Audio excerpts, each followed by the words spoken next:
Hello दोस्तों, welcome to my YouTube channel. मैं प्रखर मिश्रा आप सभी का तहे दिल से अपने इस प्लेटफॉर्म कोड अध्ययन पे स्वागत करता हूं।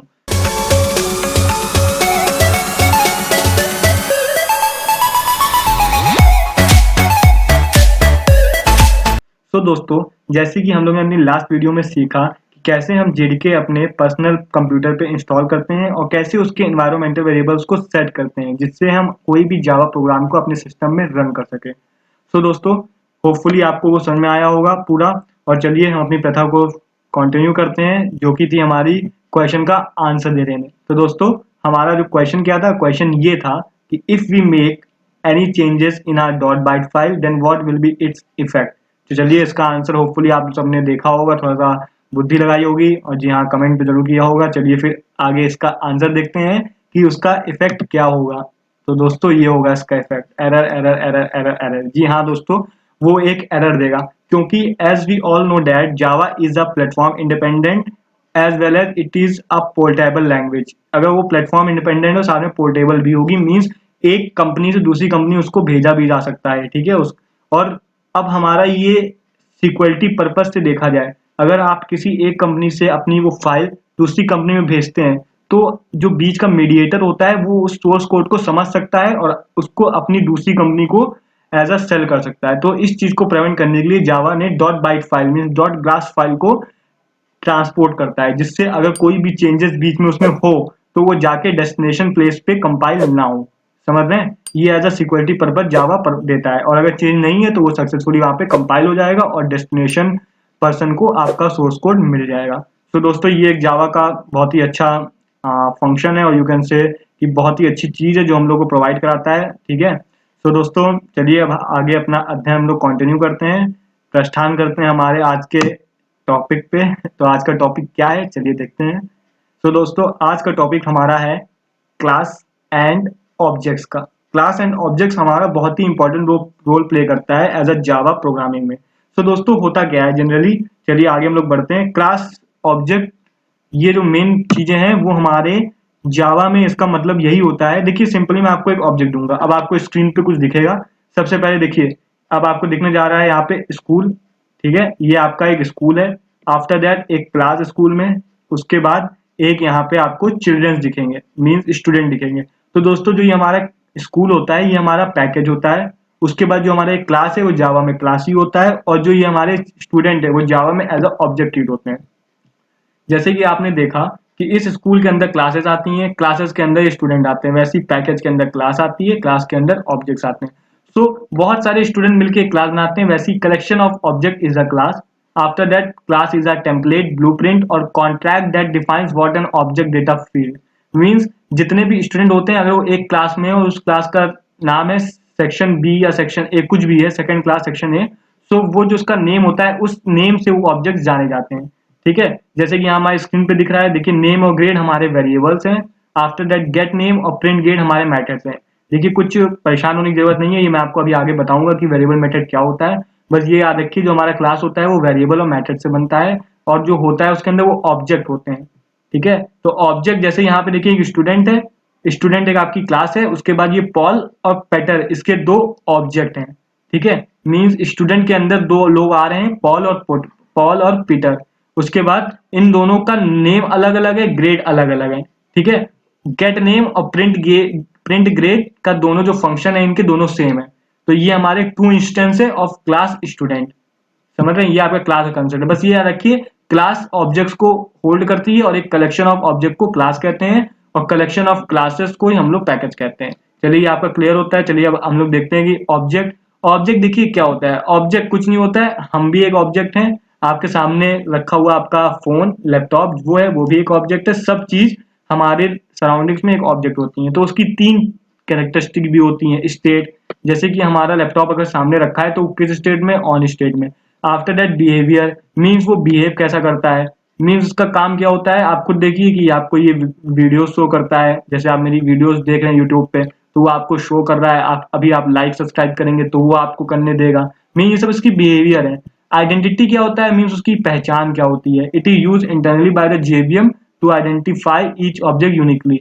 कोई भी चीज होती है तो उसका, जैसे आपका लैपटॉप है तो इसका एक चिप नंबर होता है, ठीक है। उसके जरिए आप उसको आइडेंटिफाई करते हैं, तो वो हमारी आइडेंटिटी हो गई इस ऑब्जेक्ट की। उसके बाद हमारा आता है एक और एग्जांपल जिसमें हम लोग सीखेंगे बेटर कि कैसे हम लोग क्लास और ऑब्जेक्ट को डिफरेंशिएट कर सकते हैं। तो यहाँ पे जो हमारा डॉग है वो हमारा एक क्लास है, उसके बाद जो ये हमारे तीन दिख रहे हैं उसकी ब्रीड, वो हमारे ऑब्जेक्ट्स हैं। तो देखिए डॉग की हमारे वेरिएबल्स हैं, ब्रीड, साइज, एज, कलर, ये हमारे मेथड हैं। तो ब्रीड, साइज, एज, कलर ये हमारे सब में अलग अलग होंगे और मेथड जो होंगे ये इनके कॉमन होंगे। तो देखिए यहाँ पे ये इसके तीन ऑब्जेक्ट हैं, डॉग एक क्लास है, ये सब इसके अंदर आके ही कलेक्टिवली एक डॉग की क्लास बनाते हैं। ठीक है, ये देखिए तीन आपको ऑब्जेक्ट दिख रहे हैं, आफ्टर दैट ये डॉग क्लास है। तो होपफुली आपको समझ में आया होगा कि बहुत सारे ऑब्जेक्ट्स मिलकर एक क्लास बनाते हैं, बहुत सारे क्लास मिलकर एक हमारी पैकेज बनाते हैं। ठीक है, तो बस स्कूल का एग्जांपल याद रखिएगा, आपको बेटरली अंडरस्टैंड होगा और आगे अच्छा फील होगा कि हाँ आपको सब समझ में आ रहा है। चलिए फिर आगे क्या है अपना नया टॉपिक, जिसपे हम लोग को अभी और अध्ययन करना है और अच्छे से अध्ययन करना है, क्योंकि ये ऑब्जेक्ट ओरिएंटेड प्रोग्रामिंग का कंसेप्ट है जो कि बहुत इंपॉर्टेंट होता है एक प्रोग्रामर के लाइफ में। कहते हैं कि सी लैंग्वेज पढ़नी चाहिए एज अ बिगनर, पर मैं आपको ये कहता हूँ कि एक ऊप्स लैंग्वेज आपको जरूर आनी चाहिए as a candidate of an interview. अगर आपको इंटरव्यू में बैठना है, कोई कंपनी में जाना है, तो एक ऊप्स लैंग्वेज जरूर आनी चाहिए, और जावा जो हमारी एक ऊप्स लैंग्वेज है। ठीक है, चलिए इस पोटैटो को भी आराम देते हैं और आगे बढ़ते हैं। तो दोस्तों ये होता है हमारा ऊप्स का कंसेप्ट। ऊप्स जनरली ये 6 चीजें फॉलो करता है। पहला object, after that class, inheritance, polymorphism, abstraction and encapsulation. तो ये चीजें हमारी जो होती हैं वो एक ऊप्स के कंसेप्ट में इंपॉर्टेंट होती हैं। ठीक है, यही सेम चीज इसमें बताई गई है। अब हम लोग को इनके बारे में ही डिटेल में पढ़ना है कि होता क्या है object, class, inheritance, polymorphism, abstraction and encapsulation. ठीक है, तो सबसे पहले हम लोग पढ़ेंगे एब्स्ट्रैक्शन के बारे में। एब्स्ट्रैक्शन को बनाने से पहले मैं आपसे ये कहना चाहूंगा कि बस ये याद रखिए कि एक एटीएम मशीन जो होती है उसमें हम लोग जाते हैं, पैसा निकालते हैं और वापस आ जाते हैं, उसके अंदर क्या प्रोसेसिंग हो रही है उससे हम लोग को कोई मतलब नहीं होता है। तो बस यही चीज हमारी एब्स्ट्रैक्शन कहलाती है कि refers to providing only essential information to the outside world and hiding their background details। अब इस वेन डायग्राम से समझते हैं, डेटा एब्स्ट्रैक्शन के अंदर ही हमारा encapsulation along with information hiding आता है। बस 3 वर्ड याद रखने, hiding the essential information means hiding the background detail, providing only essential information। Note down करिएगा, बहुत इंपॉर्टेंट टर्म्स हैं ये सब, तो प्लीज नोट डाउन करिएगा, क्योंकि ये मेनली आप 3-4 बार पढ़ेंगे तभी आपको ये चीजें याद होंगी और समझ में आएगी ढंग से। तो ये बहुत ही इजी एडीएम का एग्जांपल है, आप सबको याद रखना होगा, तो आगे बहुत अच्छा होगा आप लोग के लिए। नेक्स्ट हमारा इनकैप्सुलेशन। तो भैया देखिए आपको इनकैप्सुलेशन में कैप्सूल सुनाई दे रहा है, तो ये हमारा कैप्सूल है। कैप्सूल के अंदर 2 चीजें हैं, एट्रीब्यूट्स एंड बिहेवियर। इसको हम लोग वेरिएबल और मेथड भी कहते हैं। अब ये दोनों मिलकर एक कैप्सूल तो बना लिया, पर इस कैप्सूल को कहेंगे क्या जी, ये कहेंगे क्लास।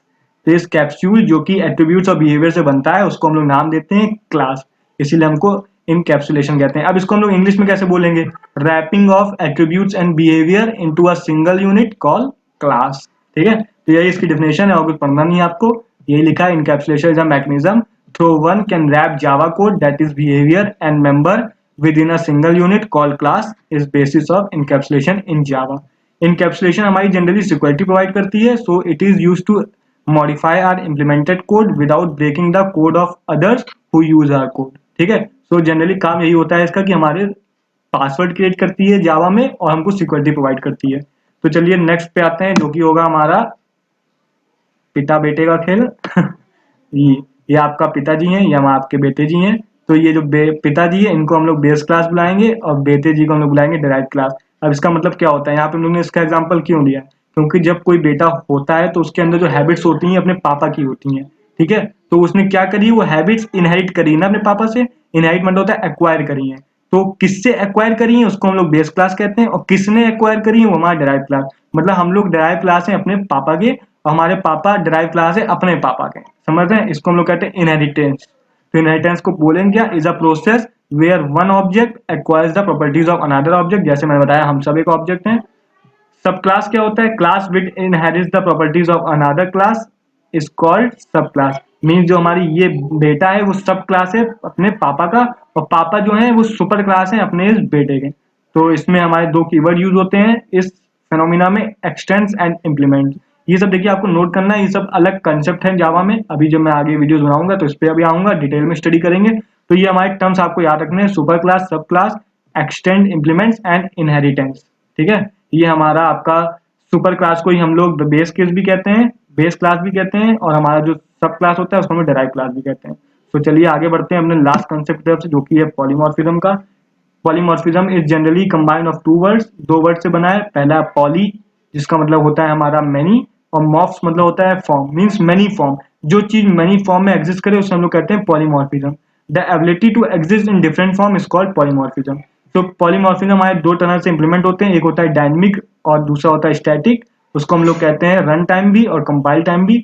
और method overloading and method overriding इसके दो मेन इंपॉर्टेंट फंक्शन होते हैं। चलिए इसको एक एग्जांपल समझते हैं। जैसे ये लेडी है, वो इतने सारे फंक्शंस करती है, मीन्स फोन पे बात भी करना है, मीन्स अपने क्या कहते हैं ऑफिस में हैंडल करना है, उसके बाद घर में यहाँ पे बच्चों को हैंडल करना है, शॉपिंग भी करनी है, और सारे सुपर सुपर वुमेन जो होती है, समझिए पॉलीमॉर्फिज्म का परफेक्ट एग्जांपल है। चलिए दोस्तों, होपफुली आपको बहुत समझ में आया होगा, ठीक है। और ये क्या, जी हाँ, फिर से अपनी प्रथा, क्या करना है हम लोग को, क्वेश्चन पूछना है। तो क्वेश्चन क्या है, तो आज का क्वेश्चन जो दोस्तों है ये है कि आप लोग को ये ढूंढना है कि एक जावा प्रोग्राम में मैक्सिमम कितनी क्लासेस हम लोग बना सकते हैं, और उन क्लासेस में कितने ऑब्जेक्ट्स बना सकते हैं, ठीक है। उसकी क्या लिमिट है और कितने numbers of object can be create in a class. चलिए क्वेश्चन मैं लिखता हूँ यहाँ पे आपकी स्क्रीन पे। How many classes and objects in those classes can be created in Java. Okay, तो ये दोस्तों हमारा आज का कौन वो है क्वेश्चन है, जो कि आप लोग को कमेंट में ढूंढ के दिमाग लगा के लिखना है। और ये एक बहुत ही अच्छा क्वेश्चन है, ठीक है, जो कि आपको अपने दिमाग से मिलेगा, और अगर नहीं मिलता तो आगे मैं हुई आपको नेक्स्ट वीडियो में वहां तक पहुंचाने के लिए। सो दोस्तों, अपना यूं ही प्यार हम लोग को देते रहें, और I just wish for your good health and happy life. और दोस्तों, keep like and subscribe us. Code अध्ययन आपका इंतजार कर रहा है, आपके सपोर्ट का। सो दोस्तों, दोनों हाथों से इसे एक्सेप्ट करिए और खुल के सपोर्ट करिए। सो दोस्तों, thank you for watching us, for giving us a lot of love and या मुस्कुराएगा इंडिया तो जीत जाएगा India. Thank you so much दोस्तों।